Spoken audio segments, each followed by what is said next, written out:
here's your wrestling news for March 19th, 2022. And your headlines for this afternoon include: the women's tag team title picture sums up the state of the division. When is Asuka returning to WWE? Another AEW star on their way out of the company. WWE Hall of Fame offer felt wrong for Jeff Hardy. Simon Diamond is recovering after a recent stroke. Cesaro files trademark for CSRO. Kenny Omega's AEW return. Did Brock Lesnar blade himself at Madison Square Garden live event? And more. We are starting with SmackDown, as Liv Morgan and Rhea Ripley made a guest appearance last night to take on Sasha Banks and Naomi. Both teams will challenge Carmella and Queen Zelina for the WWE Women's Tag Team titles at WrestleMania, but this match was interrupted by yet another randomly formed tag team. During the show, Shayna Baszler and Natalya made their presence known and made enough of an impact to impress Sonya Deville, who added them to the Women's Tag Team title match at WrestleMania. That's now 4 teams in the match, none of whom were teaming together this time 7 months ago. This was a clear move to simply get more superstars on the card, as WWE is seemingly not having their Women's WrestleMania Battle Royal this year. 2 of the most technically gifted women on the roster, Natalya and Baszler, are solid additions to the match, but we can't help but wonder what the likes of Aaliyah and Shotzi, both without a Mania match, are thinking about being snubbed. Unquestionably, the most egregious omission from WrestleMania 38's card is Asuka, as the massively talented former women's champion remains off TV. Asuka had been out with a shoulder injury, which has since fully healed, but WWE continues not to use her, with her last match being all the way back in July 2021. We now have an update on the Empress, as Sean Ross Sapp reports that in February, people within WWE told him they were hoping for Asuka to return in spring, but added that a lot can happen in 6 weeks. This is the latest return window for Asuka, who had at one time been planned for the Women's Royal Rumble, but WWE later decided that she wasn't physically ready. Whenever Asuka returns, it'll be a huge moment for her and her fans, and while we could see her back in the spring, anything could change in the coming weeks. Cody and Brandi are the biggest names to leave AEW to date, but it appears they won't be the last to say goodbye. Fightful Select reports that Marco Stunt is expected to be leaving soon and hasn't been backstage in months. They note, "Despite the fact that he's not been backstage or featured on television, we're told that he's still technically with the company. Marco's contract runs until May, when AEW has numerous contracts coming due." Joey Janela recently mentioned to Denise Salcedo that AEW had ghosted Stunt, which we've also heard.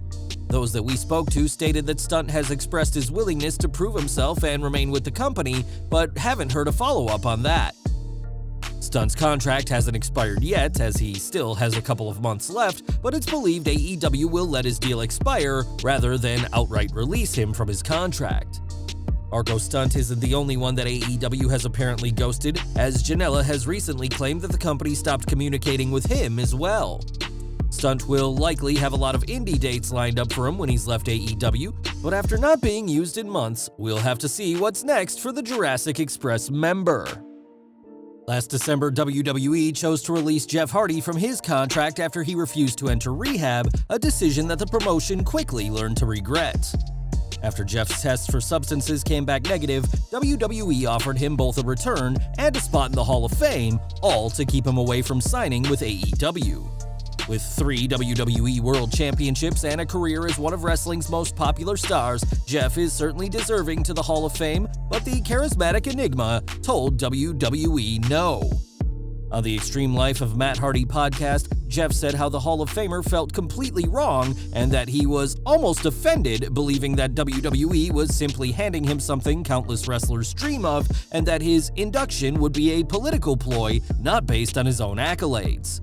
Saying he was in tears, Jeff made it clear that if he goes in the WWE Hall of Fame, he should go in alongside Matt, as the two are often considered the greatest tag team of all time. Jeff may be in AEW now, but that doesn't mean he'll never go in the WWE Hall of Fame, but Vince McMahon may have to wait a long time to mend his relationship with this charismatic enigma.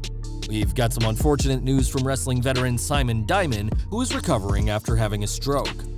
In a report from PW Insider, it said that the 53-year-old, real name Pat Kenny, was hospitalized last Friday after what he described as a mild stroke and is dealing with impaired vision as a side effect. Diamond was released from hospital this past Wednesday and is facing a long recovery that he'll be doing at home. Best known for his time in ECW and Impact, Simon Diamond now serves as the NWA's Director of Talent Relations, but will miss this week's Crockett Cup pay-per-view events. In his place, Kyle Davis will take over the role as Simon recovers, and we wish him a quick and full recovery after this setback. Last month, Cesaro's contract with WWE came to an end, and he chose not to re-sign with the company. After over 11 years with WWE, Cesaro never got that world title run fans wanted to see, and now will have to work outside the company under a new name. Since WWE owns the rights to Cesaro, many assumed that he'd be competing as Claudio Castagnoli, the name he used prior to signing in 2010, but that may not be the case. In recent filings with the U.S. Patent Office, the former United States and Tag Team Champion filed a trademark for CSRO, and if successful, he'll use it for the standard merchandise expected of a pro wrestler.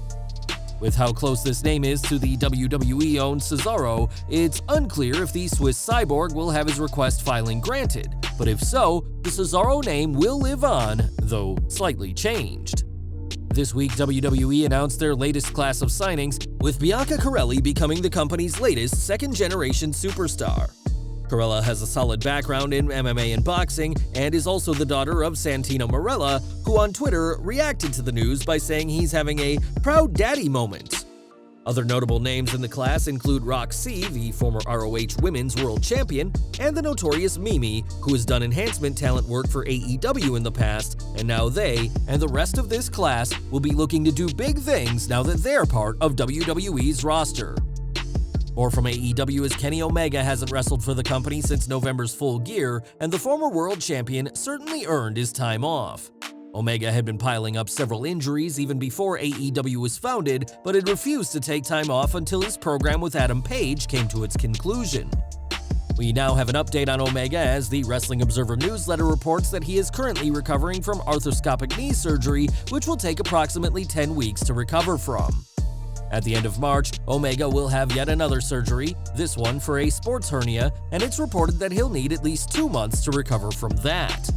When you factor these surgeries in with his other health issues, such as the vertigo he's been suffering from since 2018, it's no wonder why the originally proposed February return window has come and gone, and the former world champion should take as much time as he needs to get back to 100%. And we're ending with WWE's recent Madison Square Garden live event, where WWE champion Brock Lesnar retained his title over Austin Theory, but was left a bloody mess thanks to the bloodline after the match. In an era where blood is rarely seen in WWE, the image of Lesnar laughing off what had happened while wearing the Crimson Mask was a startling visual, and even WWE's commentators referenced that he had been bleeding, omitting their usual vernacular of saying a wrestler has a contusion or injury. WWE has also shown Lesnar's wound in full color instead of showing it in grayscale in replays, and fans have questioned as to what exactly happened inside MSG. The Wrestling Observer newsletter reports that the plan was always for Brock to bleed, but because they do not allow blading, Lesnar had to do it the hard way and was busted open by the steel ring steps. The report noted that blading was far safer than being busted open the hard way, but that Lesnar does what he wants.